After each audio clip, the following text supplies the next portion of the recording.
നമ്മുടെ കുട്ടികൾ സുരക്ഷിതരാകണം. അതിന് നമുക്ക് അക്ഷരങ്ങളുടെ ശക്തി ഉപയോഗിക്കാം.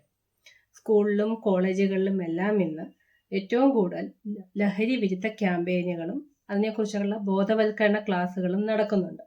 നമ്മൾ സ്കൂൾ തലങ്ങളിൽ നമ്മുടെ കുട്ടികളെ വിടുന്നതിന് മുമ്പ് നമ്മൾ മാതാപിതാക്കൾ വീട്ടിൽ ഇതിനെക്കുറിച്ച് ആദ്യം തന്നെ നമ്മുടെ കുഞ്ഞുങ്ങൾക്ക് ഒരു ബോധവൽക്കരണ ക്ലാസ്സുകൾ കൊടുക്കണം. കാരണം ഒരിക്കലും ഇതിലേക്ക് പോകരുത്. പോകുന്ന കുട്ടികളെ നേരത്തെ പറഞ്ഞതുപോലെ തന്നെ നമ്മൾ മാതാപിതാക്കളെയോ സ്കൂൾ അധ്യാപകരെയോ അധികൃതരോടോ റിപ്പോർട്ട് ചെയ്തിട്ട് അതീവ രഹസ്യമായിട്ട് കുട്ടികൾ പരിഹസിക്കപ്പെടാതെ നമ്മളിലേക്ക് തന്നെ അവരെ തിരിച്ചു കൊണ്ടുവരികയാണ് ചെയ്തത്. കാരണം നമ്മുടെ രാജ്യത്തിന്റെ സമ്പത്ത് എന്ന് പറയുന്നത് നമ്മുടെ കുട്ടികളാണ്. ഏതൊരു രാജ്യത്തിന്റെയും സമ്പത്ത്. നമ്മുടെ കേരള സർക്കാരിന്റെ വിമുക്തി മിഷൻ എക്സൈസ് വകുപ്പോട് കൂടെ ചേർന്ന് ഏറ്റവും നല്ല രീതിയിൽ ബോധവൽക്കരണ ക്ലാസ്സുകളും അതിനായിട്ടുള്ള സകല പ്രവൃത്തികളും നടന്നു വരുന്നുണ്ട്. അതുപോലെ തന്നെ കേന്ദ്ര സർക്കാരിന്റെ ഏറ്റവും എടുത്തു പറയുന്നത് NMB നാശമുക്ത് ഭാരത് അഭിയാൻ. ലഹരിക്കെതിരെയുള്ള പോരാട്ടങ്ങൾക്ക് ഏറ്റവും കൂടുതൽ ക്യാമ്പയിനുകളും പ്രവർത്തനങ്ങളും ഈ മിഷനിലൂടെ നടക്കുന്നുണ്ട്. 2020 ഓഗസ്റ്റ് 15 കേന്ദ്ര സാമൂഹ്യനീതി ശാക്തീകരണ മന്ത്രാലയമാണ് ഇത് ആരംഭിച്ചത്. ഇപ്പോഴത്തെ എൻ്റെ ടോൾ ഫ്രീ നമ്പർ 1446 ആണ്.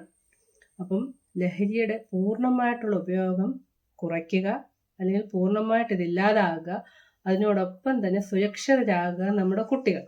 ഏതെങ്കിലും കാരണവശാൽ നമ്മുടെ കുട്ടികൾ ആരെങ്കിലും, നിങ്ങളുടെ അനിയന്മാരോ അനിയത്തിമാരോ ലഹരി ഉപയോഗത്തിൽ പെട്ടാൽ നമ്മൾ അവരെ ഒറ്റപ്പെടുത്താതെ സ്കൂൾ അധ്യാപകരോട് പറഞ്ഞിട്ട്, അല്ലെങ്കിൽ കൂട്ടുകാരോടോ ചേട്ടന്മാരോടോ ബന്ധപ്പെട്ട അധികാരികളോടോ പറഞ്ഞിട്ട് നമ്മൾ അവരെ തിരിച്ചു കൊണ്ടുവേണം. അതിന് നിങ്ങൾ വിശ്വാസികളാണെങ്കിൽ നിങ്ങൾ നിങ്ങളുടെ ക്രിസ്തീയ കുട്ടികളുടെ ജാതി പറയുകയല്ല, ചോദിച്ചിട്ട് അതിനകത്തൊരു നല്ലൊരു കഥയായിട്ട് നിങ്ങൾക്ക് പറഞ്ഞ് മനസ്സിലാക്കി തരാം. നമ്മളെപ്പോഴും നമ്മൾ ഓരോരുത്തരും നല്ലൊരു ഇടയനാകുക.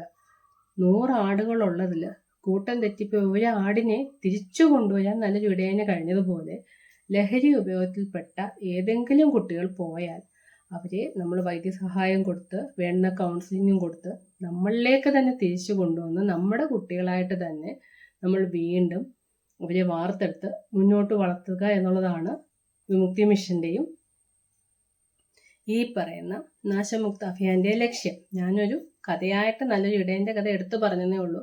ഇതുപോലെ നല്ല നിരവധി കഥകൾ നമ്മുടെ കൂട്ടുകാർക്കും കുഞ്ഞനിയന്മാർക്കും അനിയത്തിമാർക്കും നമ്മൾ പറഞ്ഞു കൊടുക്കണം. അപ്പോൾ കുട്ടികളുടെ ഏറ്റവും വലിയ സമ്പത്തെന്ന് പറയുന്നത് വിദ്യാഭ്യാസമാണ്.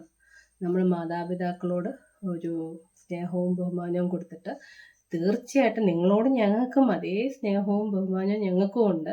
നിങ്ങൾ ഒരിക്കലും ലഹരിയുടെ ഉപയോഗത്തിലേക്ക് റോങ് ആയിട്ടുള്ള പീപ്പിൾ വന്ന് ഇതിലേക്ക് നിങ്ങളെ വീഴ്ത്താൻ ശ്രമിച്ചു കഴിഞ്ഞാൽ സേ നോ ടു ഡ്രഗ് മാത്രമല്ല, നിരോധിത പുകയില ഉൽപ്പന്നങ്ങൾ ഒന്നും തന്നെ വേണ്ടില്ല. ഫോൺ അഡിക്ഷൻ പാടില്ല.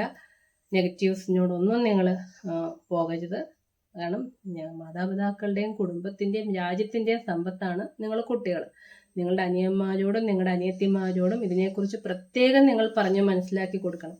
കാരണം പൂർണ്ണമായും നമ്മളിത് ഒഴിവാക്കുക എന്നുള്ളൊരു ക്യാമ്പയിനാണ് നമ്മുടെ കേരള സർക്കാരും കേന്ദ്ര സർക്കാരും യുഎൻഒയും നടപ്പിലാക്കി വരുന്നത്. അതിന് നമ്മൾ ഓരോരുത്തരും അതേ രീതിയിൽ വില കൊടുത്ത് അതിനുവേണ്ടി ബോധവൽക്കരണ ക്ലാസ്സുകൾ പങ്കെടുക്കുക മാത്രമല്ല, നമ്മൾ ഓരോരുത്തരും ഇതിനെക്കുറിച്ച് ബോധവാന്മാരാകുക മാത്രമല്ല, ഇതിൻ്റെ ഉപയോഗത്തിൽ കർശനമായ നിയമങ്ങൾ ഇന്ത്യയിൽ നിലവിലുണ്ട്. അതെല്ലാം നമ്മൾ പറഞ്ഞ് നമ്മൾ ബോധവൽക്കരണം കൊടുക്കുകയും ഒരാളെപ്പോലും നമ്മൾ മാറ്റി നിർത്തരുത്.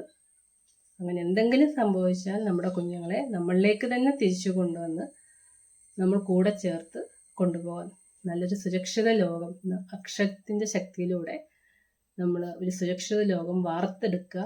അതിന് പൂർണ്ണമായും വിദ്യാഭ്യാസ മേഖലയിൽ നിന്ന് എല്ലാ തരത്തിലുമുള്ള നിരോധിത പുകയില ഉൽപ്പന്നങ്ങളും എല്ലാം പൂർണ്ണമായും വരുന്ന വരവുകളും ഉപയോഗങ്ങളും നിർത്തലാക്കാൻ കഴിയട്ടെ എന്ന് സർവേശ്വരനോട് പ്രാർത്ഥിക്കുന്നു.